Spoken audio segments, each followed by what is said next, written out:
and welcome to the 495. I'm your host, Doug Sparks, editor-in-chief of Merrimack Valley Magazine. Lou, how are you doing this week? I'm very good, Doug. I need an update from outside. Haven't been outside since this morning. I was just thinking of that because for the past 2 weeks, every time I come in here, and it's absolutely beautiful, it's a little bit colder today, but it's nice. I was able to go out into the woods, as I was telling you before, and I put some podcasts on to do my homework for the podcast today. Although, this show almost didn't happen today. I almost had to cancel. And it's not because of health reasons. Okay.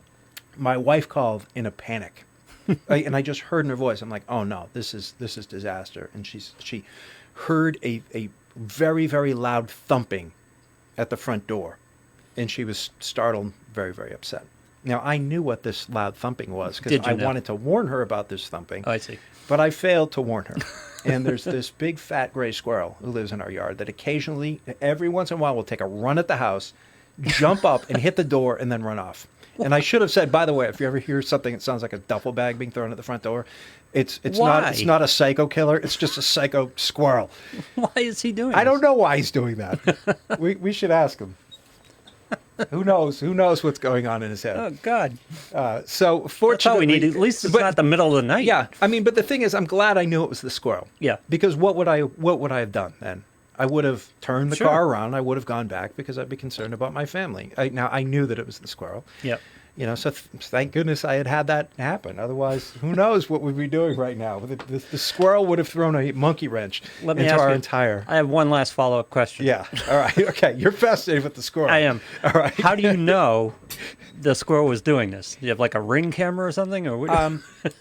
Yeah, I have this connection with squirrels. It's sort of psychic thing. No, I figured because what else would it be? And it sounded exactly like my own experience, which at first was like, what is that sound? Like, that's crazy. Like, and then the other thing is, you consider the other possibilities, right? What would do that, right? My wife likes to watch a lot of these murder documentaries, right? She's worried about psychopaths or something. Right. The way psychopaths get into the house is not to go bang on the front door as loud as they possibly can and run off. Right. Right? They're a little bit more devious than that. And is it one? It's a single thump? Yeah, big thump, and then it runs off, and it's like, geez, I did the same thing happened last time. But still, I just banged my head, and now I'm. But still, just to nail it down, it's a squirrel theory at this point. Yeah, well, yes, it's theoretical. It's right, the squirrel hypothesis. I got it. All right. So, on that note, yep, our guest today is an atomic molecular and optical physicist, an inventor, a writer, a UML professor and dean, Nourdine Melici. Am I pronouncing the last name? Melici, last name? Yeah, Melici, yes. Correct. Okay. So you are on the Mars rover team. Correct. And I'm a member of the science team. Yeah, and you were a member of the Curiosity team as well. Correct. When that landed in February, and we'll get, because not everybody is going to be up to snuff about what that was, and I want to just kind of talk about the basics. But in February, when the Mars rover lands, does that feel like a miracle? Are there so many things that can go wrong, or has so much planning gone onto it that it's kind of like a given that things will go okay? Do you feel like a tremendous sense of relief when you get it on the, however you correspond, everything's safe, it's down there, we're getting information? Yes, first of all, thank you for having me with you today. Thank you so much. It's a pleasure to be with you. You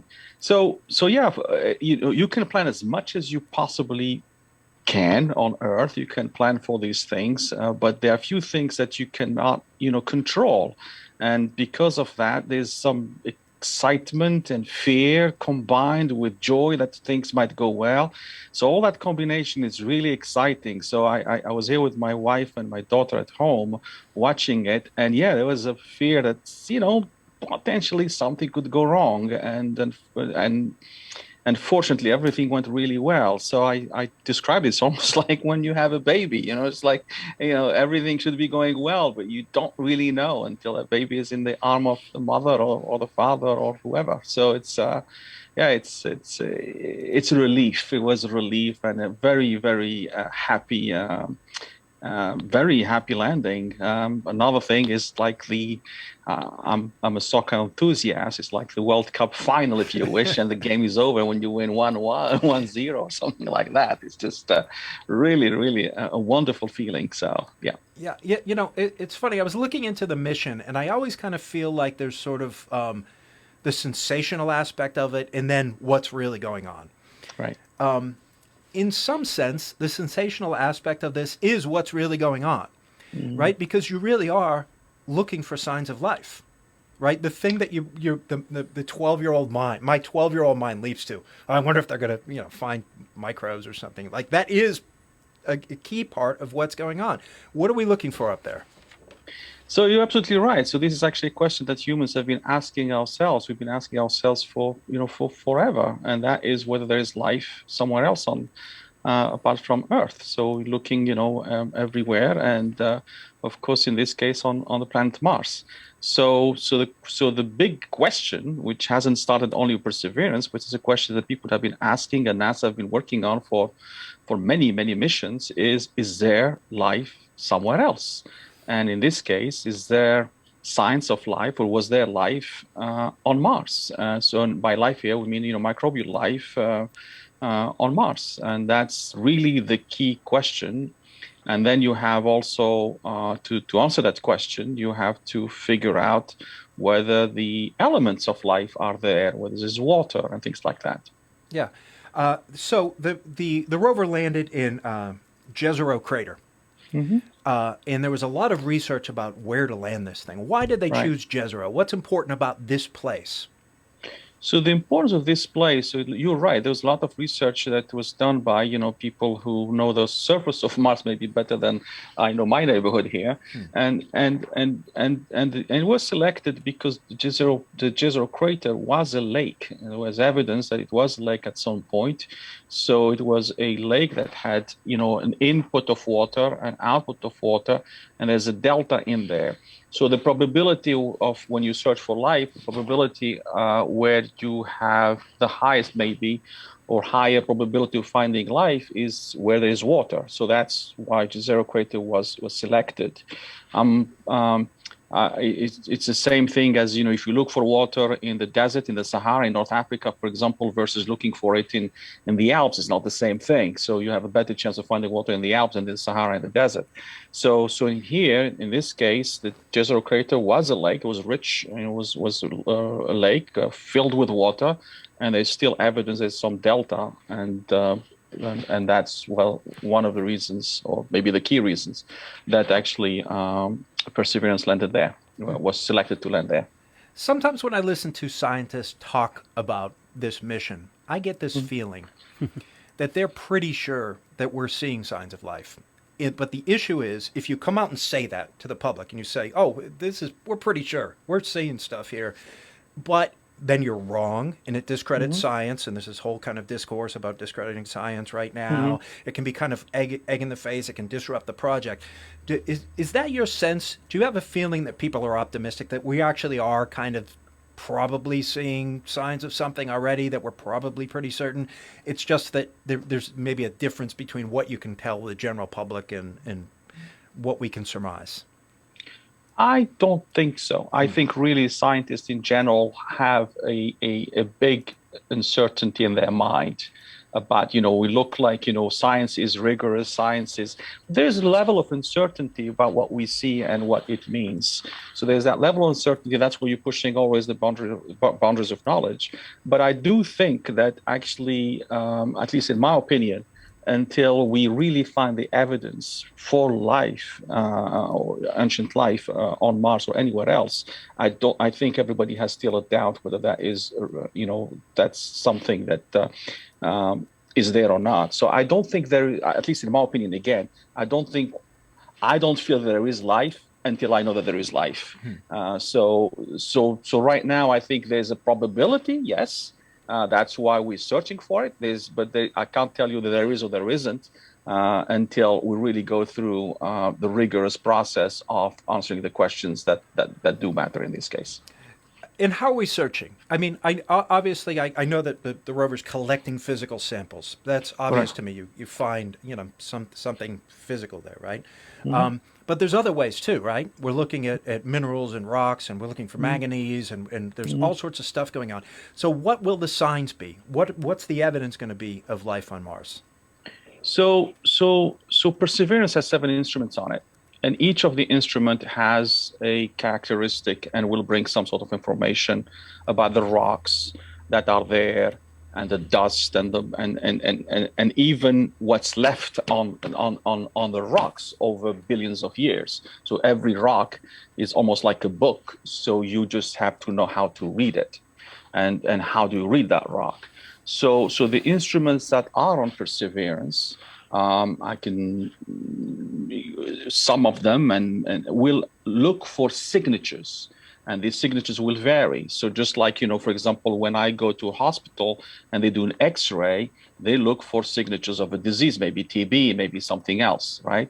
Well, in this case, it's the same thing. The instruments are looking for signs, for signatures, and I would call them, the signatures will then be analyzed and will be the signatures, whether there is life or not, or whether there is an organic material or not, or whether you're looking for minerals that are rich in manganese or silicon or anything like that. And then you put all of that picture together with everything that we learn from every instrument, and we try to get to whether there is actually, whether that signature is evidence of this, that there was life at some point in the past. What's your sense on the time frame on this? And I know it's a real tough, but am I going to see the evidence in my lifetime? Are you going to see the evidence in my lifetime? My young daughters, are they going to see it? Like, do we have any feeling that we're on the edge of something? Sure. I think, one thing I would like to say is that the fact that we've landed in that ellipse that was defined by the scientists, the most interesting ellipse, the most interesting part of G0 crater, is already a very positive thing. Perseverance, it's hard for Perseverance to move on planet Mars. It's not like, here in Massachusetts, you can just drive, 50 miles if you wish in a few minutes, but it moves about 200 meters or so a day.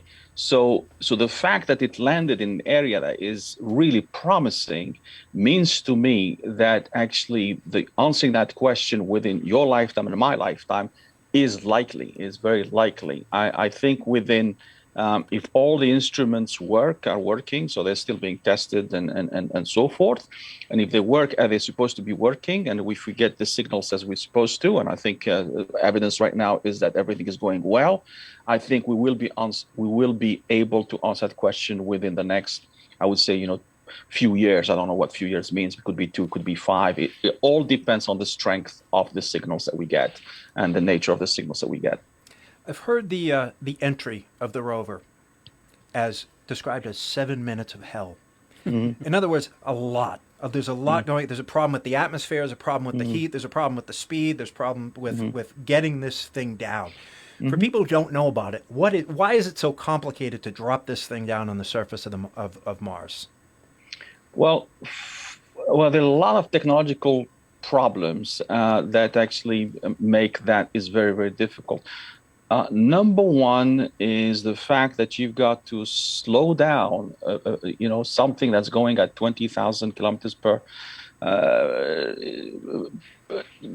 hour to a few meters per second in a very short distance is not something that's easy to do. So then, you have the parachute that has to open, you have all the technology that has to put in place. But remember, this is not easy to test on Earth. It's not something that you can test easily on Earth.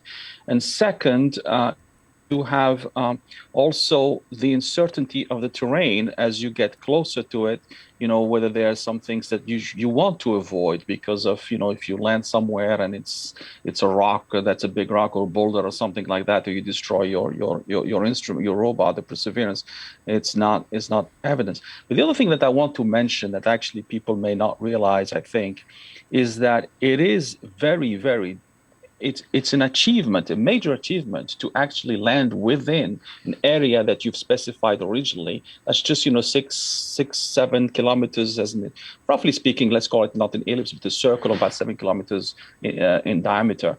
That is an achievement, a huge achievement. It's not easy because that means you have to have the navigation system, the technology that you need to do that, and that goes back to even the definition of time, the clocks, and so forth. So that's a huge achievement, and all of these things make it very, very difficult to land. and other things that I'm not an expert on to talk about. But Yeah.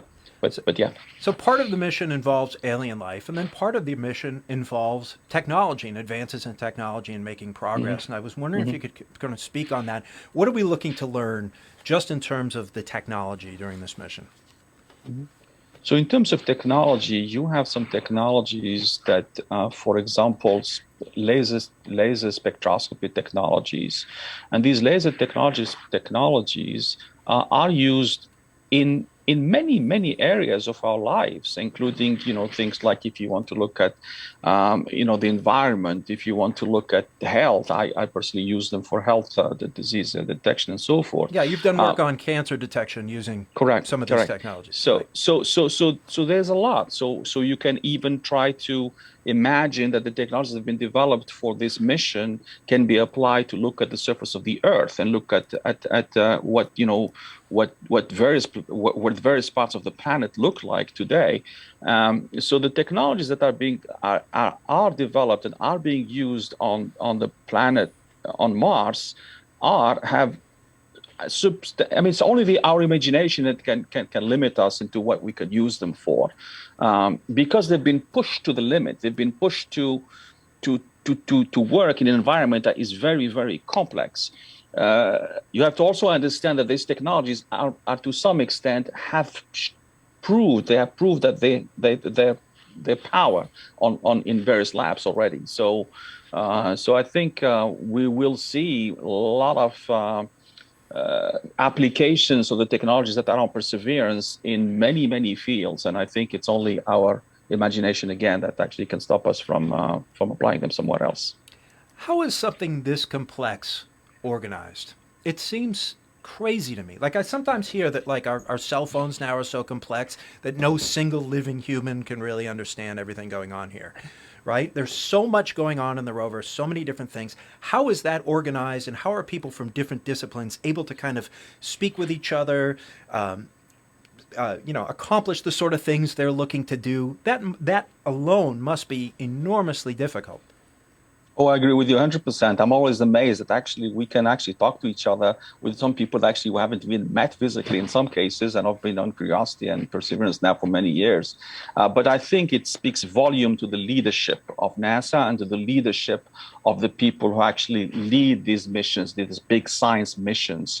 So it's organized in a way that you have, various instruments. Each instrument has a PI on, and so somebody who's essentially the head of that instrument, and then there's teams, under all of that, and then it goes up to some sort of, commission, if you will, and panel of scientists who also look at every angle, coming from different perspectives, and make decisions on what to do next. Because even a question like what do you measure on Mars when you get there? Who takes that decision and so forth? But it's done so well and so collectively, everybody can bring their input. You can just say, I'd like to see this, and this, and these are the reasons I would like to see them.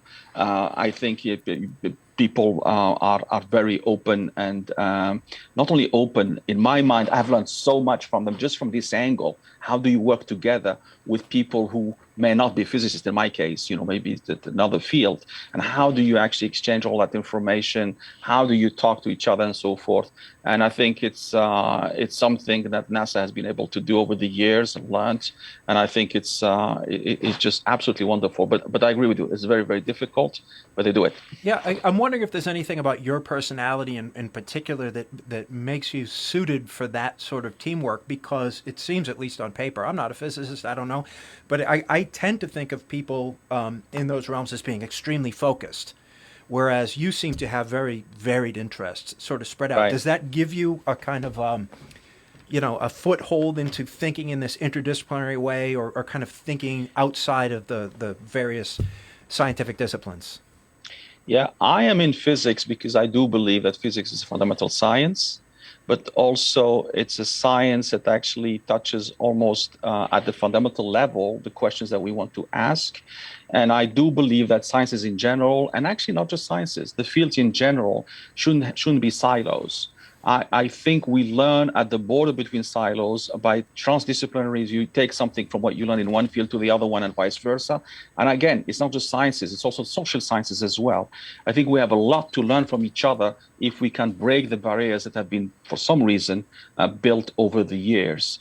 If you go, when universities started and so forth, university means universal. It really means universal. It doesn't mean that you have to be just, in your own subdivision, subfield, understanding, one transition in hydrogen or deuterium or whatever, and that's it. I think we learn a lot, and we can contribute maybe a little bit more by opening our eyes a little bit. And it's not always easy. It's very difficult because, you will have to learn maybe a little bit of biology, maybe a little bit of this, maybe a little bit of that.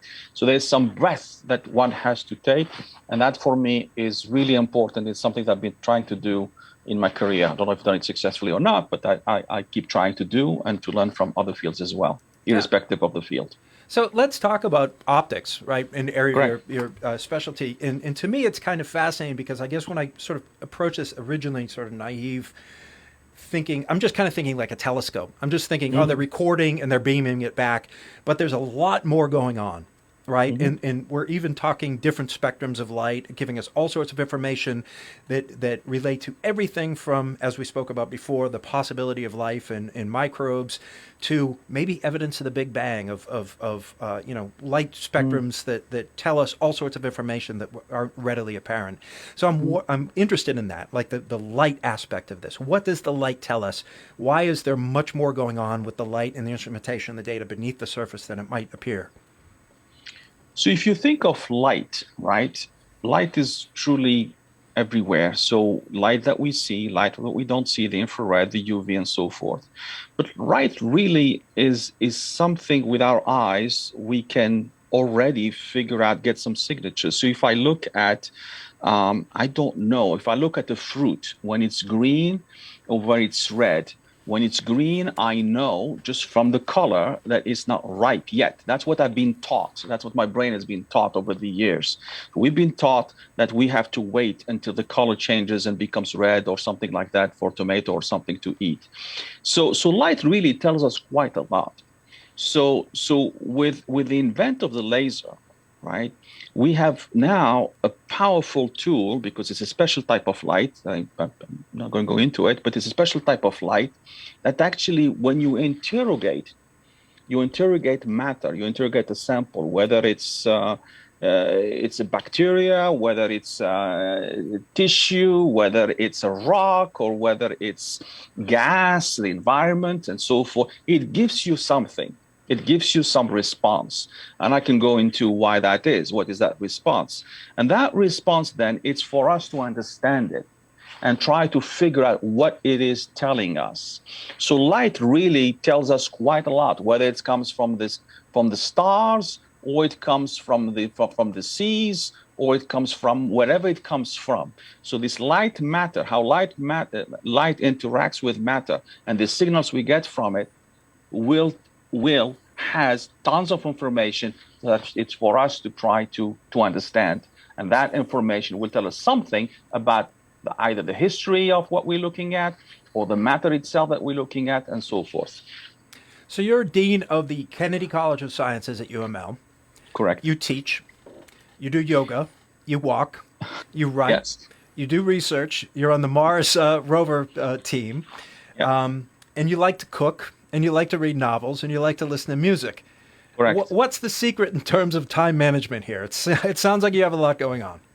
I have a lot going on, but it doesn't mean that I do everything all the time at the same time. It's just like that. You just do what you like, and I like being dean. I work with wonderful people. I have a wonderful team and wonderful faculty and students and staff. So I like to help along those areas to try to make sure that they're well prepared. And other things, you can listen to music while you walk. It's just like, it's not, the two are not exclusive. But yes, absolutely. I like to be busy. Let's put it that way. Did these things pollinate each other? In other words, do you get Oh yes. ideas for inventions when you're listening to music, and is there some Oh, sort of oh, relationship there? oh yeah. Well, absolutely. Yes, absolutely. So I like to again learn from everything that I do. I think we all are, permanent students, and I have the uh, honor, and I'm lucky to be able to meet people every day and talk to them and learn about what they do, and that helps me into my thinking about the problems that interest me as well. And yeah, and in terms of walking and everything else that you mentioned, I do that. Maybe not as much as I should, but I do that as much as I can. Yeah. Yeah, I was very happy to read that you like reading novels, and I'm a believer that reading novels is just great for the imagination. Has all sorts of other than just being fun. It Hmm. does a lot of great things for our thinking and our relationship with the world and our ability to sympathize with other people. I'm curious what you read. Like, are you reading science fiction, or is it stuff? Or is it realist? Like, what's No, pulling you? yeah, I I I read. I read mostly North African writers. So I just read, you probably haven't heard of him, somebody called Yasmina Khadra. Hmm. I was born in North Africa during the war. So I was born when the French-Algerian War was on, and went to school when we became independent. So that actually, going to school just after independence, a poor country, war, savage war that took place there, and going to school with, not really knowing anything else. I mean, when people ask me, did you know that you wanted to go work for Mars when you was a kid? And I don't think I've ever heard of NASA when I was a kid. I didn't even know what science was. I was in a village where was really, really very few people who are engineers or doctors or anything like that. So I'm still attached to that. That's my root, and I still read the novels of writers from that period, if you wish, because it helps me understand a little bit more about my roots and so forth. Um, that's really, and then any novel that comes along that somebody tells me is really interesting, and I do. But yeah, Yeah, and then I have to ask about music. As I told you before the show, I'm a big yeah. music geek. I'm always looking for things from all over the world, and it's very rare for me to read someone's interest in music and not know that much about it. So, what are you listening to for music, and what should I put on my Spotify playlist when I'm driving home after this interview? So I listen to Berber music. If you want to listen to Berber music, you can listen to somebody called Idir, Idir, Okay. and Idir, Idir. He died about a year ago, I guess. Very famous singer from North Africa. I listen to something called Shabi. Shabi means popular in Arabic, or in Derja in Algerian Arabic. Shabi is Chaabi, and there are a lot of singers for Shabi, and that Shabi is a popular music from region of Algeria. I also listen to Tuareg music, Tergi music from the south of the Sahara, Tina and Wan and others. You may want to listen to, people don't know this, but there is a group of women only singers from the Tuareg. They're called the Women of Bashar, Bechar. And people don't know this. People are not, they haven't been to school. They haven't, they're not, but the woman who leads them, she's quite old, but now her daughter has brought her to fame. But they've been singing this, so. Yeah, and for those of you who don't know about this type of music, you're hearing strains of it sometimes because it's there's this great all these great musicians coming out of this area of Africa, and they're influencing Western rock musicians because a lot of it's guitar based. So you're actually hearing it in heavy metal, and you're hearing it in places where you don't really expect, like Tenero when you mentioned them, and they're huge. It's like a musician's music band right now. So definitely worth checking out. What's got? Check out Oh, also Raja, Raga, yeah. Raja Mizian, Raga Mizian. She's a rap singer from North Africa, Hmm. and She's pretty amazing. I will check it out. So, two more questions before I turn it Sure. over to Lou. Briefly, he usually has a question or two. You mentioned you hadn't even heard of NASA when you were younger. So, at what point did things change? At what point did Sure, you see the sure, path? sure, sure, sure. So yes, I haven't heard about that anything much when I was a kid, because when you come out of a war and all and you have school and so forth, that's all that there was at that point. But I heard of NASA, of course, when I became student, and what all the Apollo mission and things like that later on. So all of that I heard, but really I got involved a little bit accidentally with this project. It's not something that I sort of planned for. We wrote a paper in my group a few years ago, and on a technique that was being used for curiosity. So it's called LIBS, laser-induced breakdown spectroscopy, and I was working at that at the same time. So the PI of the LIBS instrument and myself talked, and we decided that actually it'd be good for me to and for them for us to connect. So, one other question that I had, and I have to preface this by saying my understanding of this is very shallow. It's something I barely understand. So I'm no expert, and I don't want to present this as though I had any understanding of what's going on. Charles Lieber, a Harvard scientist, was arrested earlier this year. And it was espionage related, but there were colleagues of his who sort of said, no, this is kind of a misunderstanding of the way science works, and scientists need to be able to work with people from different nations and work internationally. Details of the case, I don't know. All right, but there was a case last year. A Temple University professor was arrested, and according to all the news sources I read, that was a false arrest. He was arrested for doing espionage, and he was not doing that. He was just doing science. Is this something science is going to have to face now as governments are, in other words, is there this, how are we going to resolve this tension between governments and national information and scientists simply doing the kind of work they need to do to let knowledge progress? I think it's a shame that we have to put borders, or we have to put on science. In my opinion, science has no borders. And in my opinion, the entire humanity will gain if we open up science to everybody. The pandemic is one example of such thing, right? We don't live in silos. We don't live on islands. We are one planet, one race, one human beings. Humans. We are all humans. And we need to make sure that irrespective of where one lives or which country they are, that scientists are protected, are not hassled, and we can share information, we can share ideas, we can share data, because everybody at the end of the day is going to benefit. Science is not a zero-sum game. It's everybody benefits from the ideas of anyone else.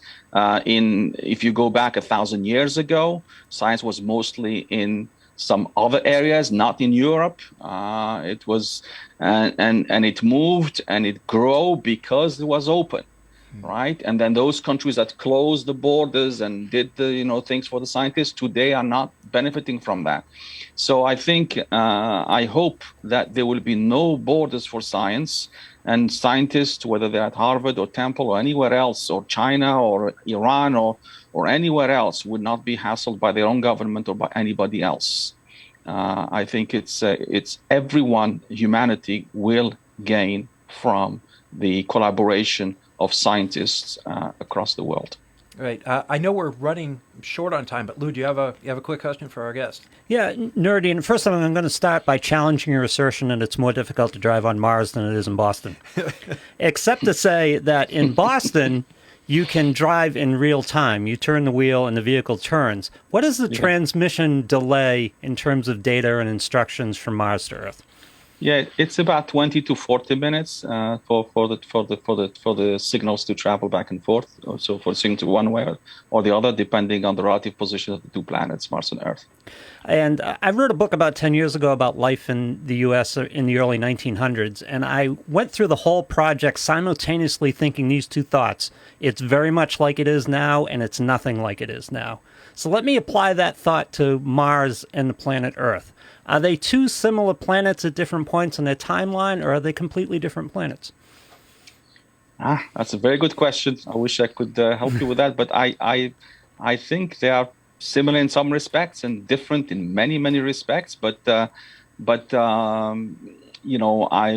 suspect that what we will find in G0 and maybe under the surface of or the history of the planet will be similar to what we see today on Earth. So maybe we'll find that the history of planet Mars is very similar to the present Earth. And I'm an armchair scientist. I know nothing about what I'm talking about, so take this question in that vein. But what we know about life, we know two things about life. It's persistent and it reproduces well. That's the reason life exists. And we look at Mars, and you can tell me if this is an incorrect supposition on my part. We look at Mars and we see the evidence of water movement in the past, don't we? Yes, and actually, to go back to the question about life, I mean that's something that I think there's a lot of thinking that needs to take place. Is the definition of life? I think if you ask a biologist, or you ask a physicist, or you ask a chemist, or you ask a philosopher what life is, I think you get different definitions. And I think that question is something that still needs some work. So maybe that's the problem with my question here, because what I'm thinking is if we were to look at Earth, so Mars hasn't been scrubbed. There are still, again, evidence of water movement that was on the planet in the past. If we were to have Earth post-life not too far in the future, people would come down and be able to explore and find life everywhere. They would find fossils. They would find remnants.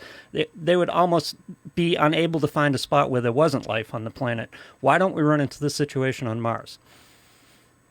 Well, I don't know if we do or not, but if you go to some places today on Earth, right, you can have the same things where you don't really have life, but you don't have maybe water, but you have maybe some fossils and some evidence of past life there. And again, if you go at the desert in where I'm from, it's there's evidence that there was some life there, but animals and so forth living there that have disappeared to some extent, not completely, but has disappeared to some extent. So there's a lot to learn, and I know what I know, and I don't know what I don't know, and I know what not to know, not to speak about things I don't know. And one more question before I let you go. We use lasers to guide things. We use lasers to etch things. We use lasers to torture cats. We do all kinds of things with lasers, but we don't think about how we can see with lasers. So I'm curious about how this works and what the potential ceiling is. You're using it to detect cancer. How can we actually see with lasers, and what's the ceiling of this technology? What kind of things are possible with this? I think really, again, I don't really see the limits. I mean, the limits are only by what is constraining us by nature. I mean, it's what limits us. Physics in this case, limits us. But I think when the laser was invented, for example, people didn't even think that it will be used for telecommunications and so forth, being used as it is today. So I think the laser and light in general, laser or not, and other forms of electromagnetic radiation, there is no limit. I think it's we are just starting, really. We're just starting to touch things. We haven't finished yet. So the mission lasts one Mars year, which is almost 700 Earth days, I guess. Yeah. I'm hoping you'll be willing to come back on when this is over. Happy to. And we'll talk about it, and we'll see what we learned. We'll look back and we'll assess this project and maybe look towards the future as well. Thank you so much for coming on the 495. I really appreciate it. Really informative. It was a wonderful conversation. Nordine, thank you so much. I'm going to go fill up my Spotify playlist right now. Thank you so much. Take care. All right. Pleasure to talk to you guys. Absolutely. You so much. Thank you. Take care. Bye.